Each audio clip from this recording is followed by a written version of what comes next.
ভাই আমি যে ঘরে থাকি কেউ দেখছেন কিনা জানি না ভাই, নামাজ পড়তে গেলে গুণ ঝাড়তে লাগে আধা ঘন্টা। গুণের গুড়ি বর্ষাকালে কোনখান দিয়ে কত রকমের জোড়া তালি।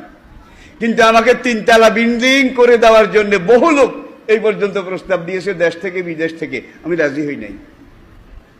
সর্বশেষ আল্লাহর এক বান্দা, তার বাড়ি ঝিনাইদহ, সে গত 2 বছর পর্যন্ত বাবা ডাকে, বাবা আপনার ঘরটা আমি করে দেই। আমি বললাম না, ঘরটা আমি করে দেই না।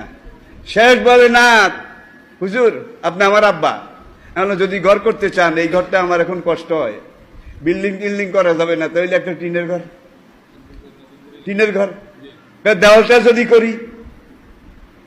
বললাম এটা আপনার ইচ্ছা মর্জির উপরে। একটা লোককে এখনো অনুমতি দেইনি, মানে সে বারবার অনুমতি চায়। যেই ঘরটায় থাকি এটা আমি নিজে করি নাই, বোধহয় মুরব্বীরা অনেকে জানে। যেটা থাকি এটাও আমি নিজে করি নাই। ঢাকার এক আল্লাহর বান্দা তিনি করে দিয়েছিলেন 1978-এ। তো আমার ঘরের বয়স কত হয়েছে? 42 বছর বোধহয়, 42 বছর। এখন এক করে সেটা জড়সড়। তা আমি এই জন্য এগুলো চাই না। ইচ্ছা করলে বোধহয় একতলা একটা বিল্ডিংও করতে পারতাম না, নাকি? যা পাইছি সব, দরকারে যা খাইছি আমরা সব। তাহলে প্রত্যেক মুমিনের জীবন যদি এরকম হয়, তাহলে কিন্তু এই দুনিয়াটা বেহেশত হয়ে যাবে, জান্নাত হয়ে যাবে, কোনো সন্দেহ নাই।